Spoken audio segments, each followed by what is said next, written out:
Dimitrios Tsimpis, and the title of his talk is Uses of 3D Toric Varieties.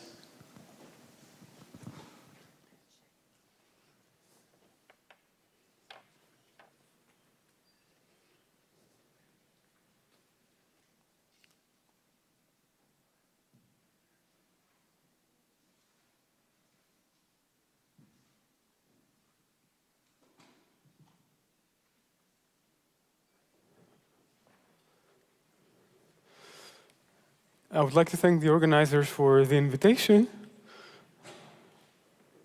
My talk is going to be based on the paper Flux compactification on smooth, compact, three-dimensional toric varieties from last year with Magdalena Laarfors and Dieter Lust, as well as on some work in progress.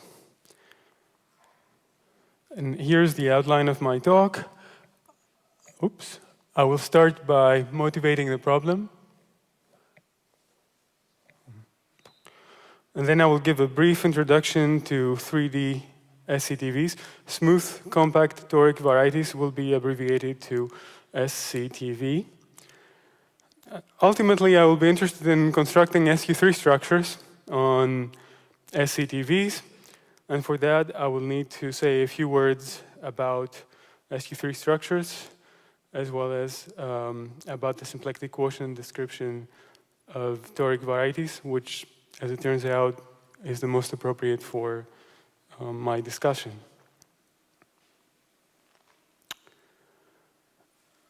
For many purposes, it is useful to describe string dynamics in terms of an effective theory comprising just the massless modes. This leads to the familiar low-energy expansion in alpha prime, whose lowest order term is ordinary two-derivative supergravity in 10 dimensions. So the problem I would like to focus on is that of solutions, for the most part supersymmetric solutions, of supergravity theories arising as low energy limits of string theory. The case of compactification, where 10-dimensional spacetime is topologically a product, although the metric in general can be warped, of 4-dimensional Minkowski space and a compact internal 6-manifold, has been used as a model for particle physics. And quite generally, a no-go theorem in this case states that in the absence of extra ingredients such as high-order corrections, singularities, or localized sources, all flux has to vanish. All antisymmetric tensors of supergravity are 0 at the solution. And the internal manifold is a Calabi-Yau. One nice thing about Calabi-Yaus is that they can be thought of as algebraic objects, algebraic varieties, and therefore we can use the powerful tools of algebraic geometry to describe them and to construct examples of them. For various reasons, it has proven useful to consider the case where flux is non-zero. Some of these reasons relating to realistic model building. And in this case, the same no-go I quoted earlier, under the same conditions, implies that the external space, assuming maximal symmetry, has to be anti-de Sitter, can no longer be Minkowski, and the internal manifold can no longer be Calabi-Yau. Of course, supergravity solutions containing anti-de Sitter factors have been known for quite a while, since the early days of supergravity. And of course, they're useful for holography. More recently, there has been great progress in classifying them and constructing explicit examples of them. for anti-de backgrounds as well as for flux backgrounds more generally, using the tools of G-structures and generalized geometry. In the presence of flux, the back reaction on the internal geometry can be severe, and in certain well-known cases, supersymmetry selects on the internal space a non-integrable, almost complex structure. In this case, one can still take the internal space to be complex, provided it also admits a second, another non-integrable, almost complex structure in accordance with the requirements for a supersymmetric solution. And so the idea is to use the complex analytic description and, if possible, the algebro-geometric description as much as possible. So this observation opens up the possibility to use smooth compact toric varieties. 3D here refers to the complex dimension, so 6 real dimensions.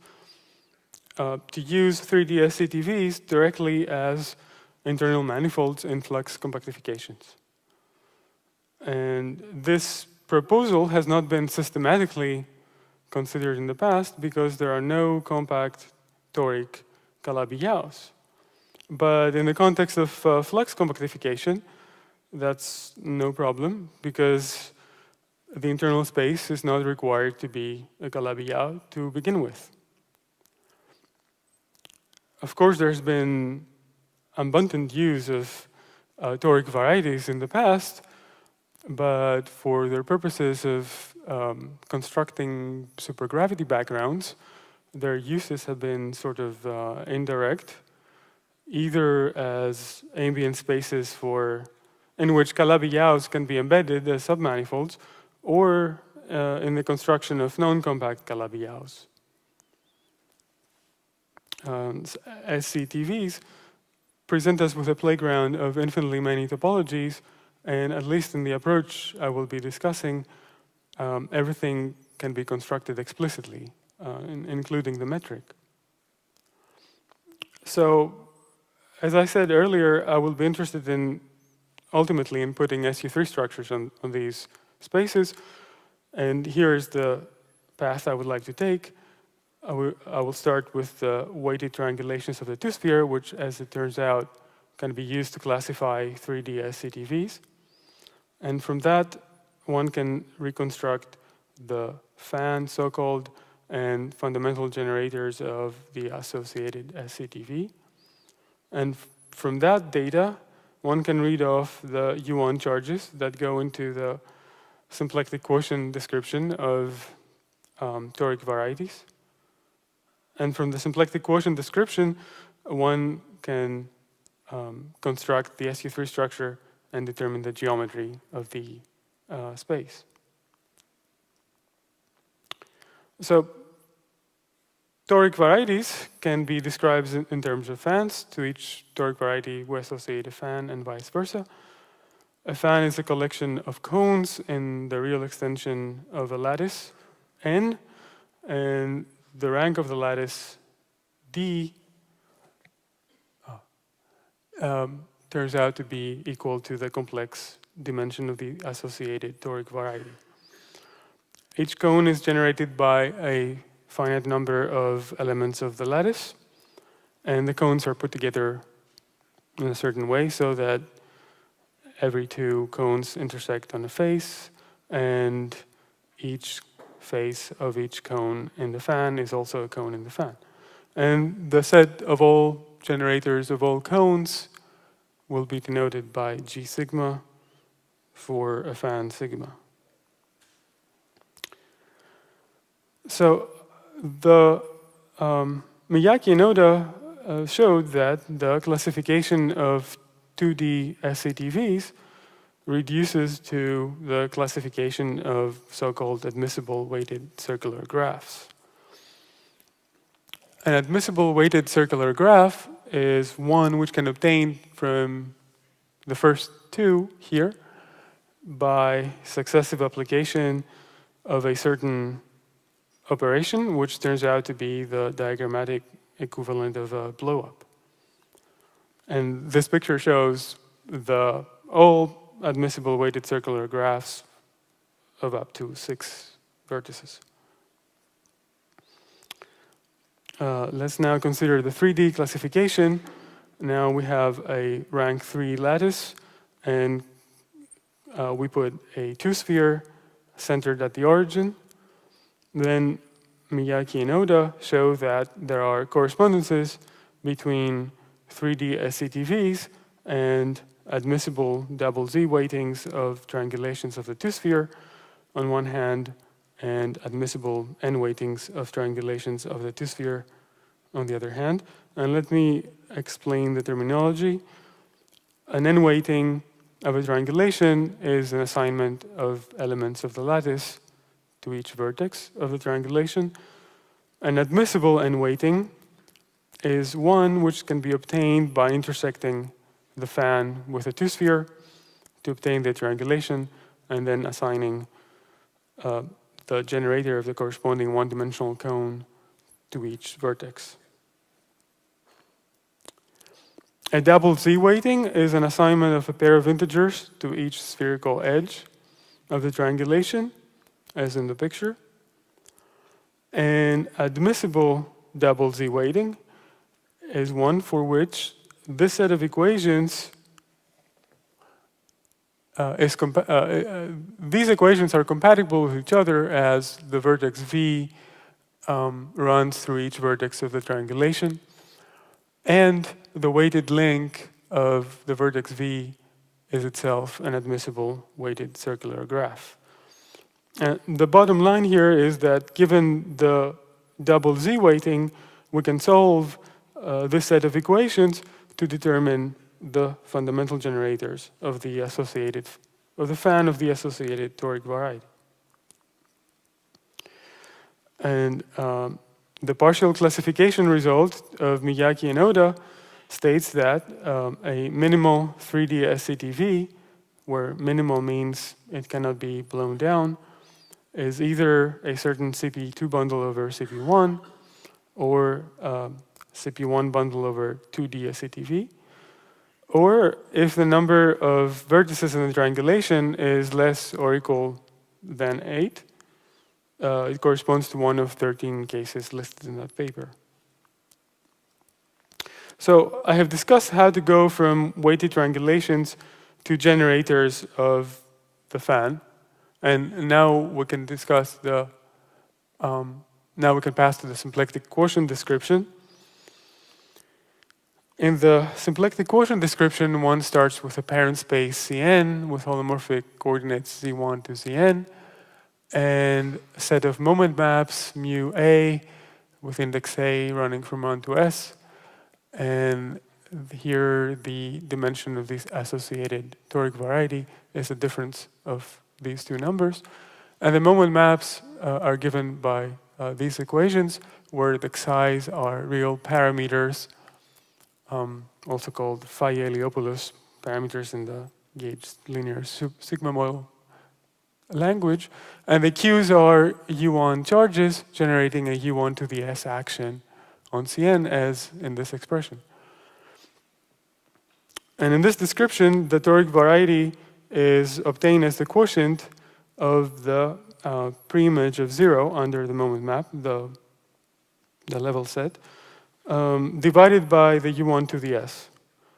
And of course, this quotient depends on the phi Heliopoulos parameters, but the topology will not change if the xi's are restricted to lie inside the Keller cone.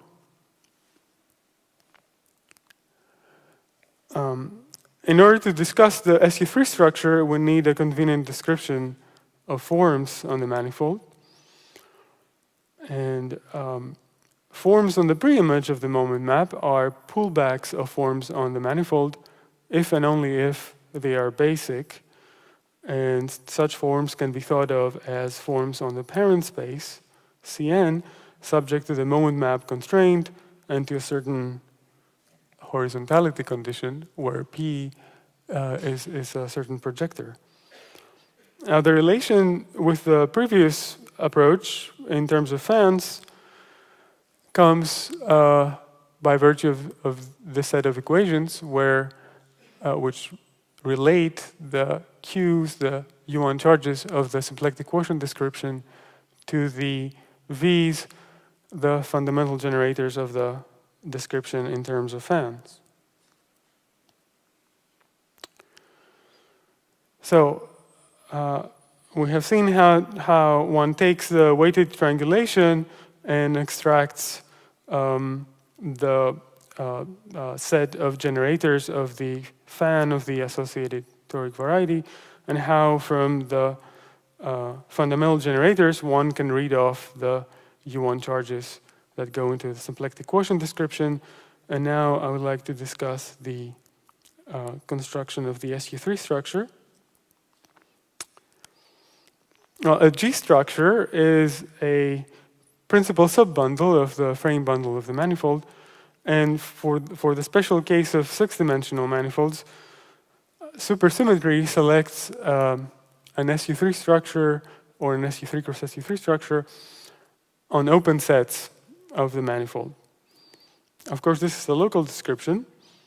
In order to obtain the global description, one would have to globally extend this local description. But perhaps a more convenient approach is to start with a manifold which admits a reduction of the structure group to SU3 from the outset. The obstruction for this to happen is purely topological. And as it turns out, the sixth manifold admits a reduction of its structure group to SU3 if and only if it admits a spin structure. An SU3 structure can be described in terms of a pair of forms, a complex decomposable 3-form omega and a real 2-form J, subject to these compatibility conditions.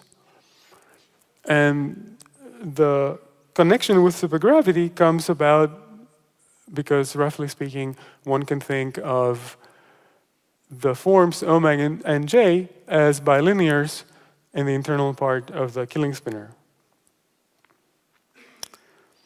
The failure of the manifold to be special holonomy is parametrized by 5 torsion classes W1 to W5. And in some well-known cases, one can rephrase the conditions for having a solution as conditions on the torsion classes of the manifold. And now this is a geometrical problem as opposed to the purely topological problem of the manifold admitting a reduction of its structure group. Here is a couple of cases where one can rephrase the conditions for a solution as a set of necessary and sufficient conditions on the torsion classes. And by that I mean that given a manifold which satisfies these necessary and sufficient conditions, there is no obstruction to specifying profiles for all the fields so that all equations of motion of supergravity are solved. The first example is, of course, the Calabi-Yau case. All the torsion classes must vanish. And there are hundreds of thousands of examples of manifolds which are known to satisfy these conditions. But it should be pointed out that only very few were known at the beginning. Another example is that of anti-de Sitter vacua of type 2A with rigid SU3 structure. And here, only the first 2 torsion classes are non-zero. And in contrast to the Calabi-Yau case, here only a handful of examples are known. And they all come with small parameter spaces which get discretized once flux quantization is imposed. So let me now discuss the actual construction of the SU3 structure on SCTV. And from now on, SCTV will refer to the topology. And with that, I mean to emphasize that from the point of view of the SU3 structure, I will not be using the standard complex structure of the SCTV, nor will I be using the standard Keller form. So in the paper with Laforge and Lust, we show that in order to construct an SU3 structure on an SCTV, it suffices to produce on the parent space, Cn, a 1,0 form K, such that K is horizontal. It has half the charge, the U1 charge of the holomorphic volume form of Cn. And it's normalized in this way. Then the construction of the SU3 structure goes through in 2 steps. First one constructs a local SU2 structure given in terms of little omega, little j. And then the global SU3 structure is given in terms of little j, little omega, and k. The method produces a family of SU3 structures parameterized by alpha, beta, and gamma. And in general, all the torsion classes of this SU3 structure will be non-zero, but it can be shown that there are always special points where these 3 vanish. A variant of this was used by Tomasiello to put an SU3 structure on CP3, and later discussed in also in this paper. And this is a generalization which works for any toric variety. Some remarks about the method.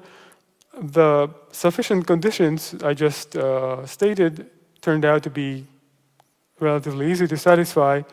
And as a consequence, one ends up with a number of many different SU3 structures on various 3D SCTVs. The method does not produce solutions automatically. So one would have to check and compute the torsion classes in each case. But this can be done explicitly. Here's the list of known solutions of the form, they're all of the form ND 4 cross M6, where M6 is topologically, is homeomorphic as a topological space to an SCTV. The first one is CP3. This is the most famous of all and has been known for quite some time. More recently, there have been new families of solutions constructed. My other example is the case where M6 is a certain circle reduction of 7-dimensional Sasaki-Einstein spaces, YPQ spaces. These circle reductions are 2-sphere bundles over 4-dimensional Keller-Einstein spaces.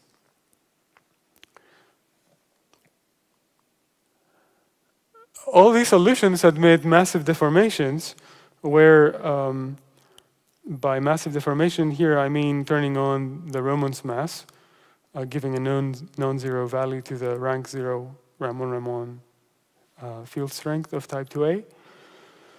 And of course, there is a rich story on the CFT side, which I'm now talking about. The first such massive deformation was constructed by Petrini and Zaffaroni by deforming the circle reduction of the so-called M111 manifold, which is a particular case of YPQ space. And this was shortly afterwards generalized to massive deformations of circle reductions of arbitrary YPQ spaces. And more recently, there was a discussion of circle reductions of these spaces. Our method was intended originally to be applied to the compact case, but can also be used for non-compact varieties. And in fact, shortly after publication of our paper, these authors used it to put an SU3 structure on the resolved conifold. So I have presented a method to produce SU3 structures on 3D SCTVs. The method does not automatically produce solutions, and so the torsion classes that are generated must be computed in each case. The method can be used to perform systematic searches for different kinds of vacua, of solutions, perhaps with the help of a computer. Even without a solution, the SU3 structure should be useful for constructing consistent truncations on 3D SCTVs. Such consistent truncations are, of course, very useful for holography and are currently experiencing a resurgence of interest. And of course, it would be nice to refine the method so that it produces solutions automatically. But even without explicit constructions, it would be very useful and very interesting to see if one can establish existence theorems for specific types of SU3 structures which are known to lead to solutions. So, thank you.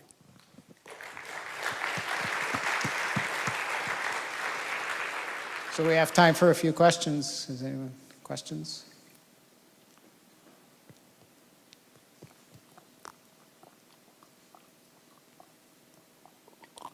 You. Martin? He's going to give you a microphone.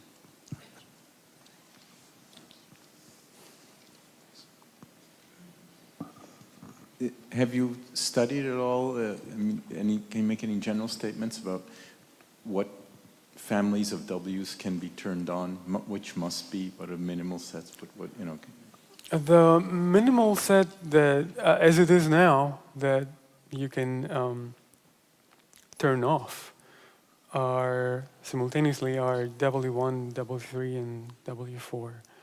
But of course, this is something I'm looking at. Are there any further questions? So if not, let's thank Dimitrios again.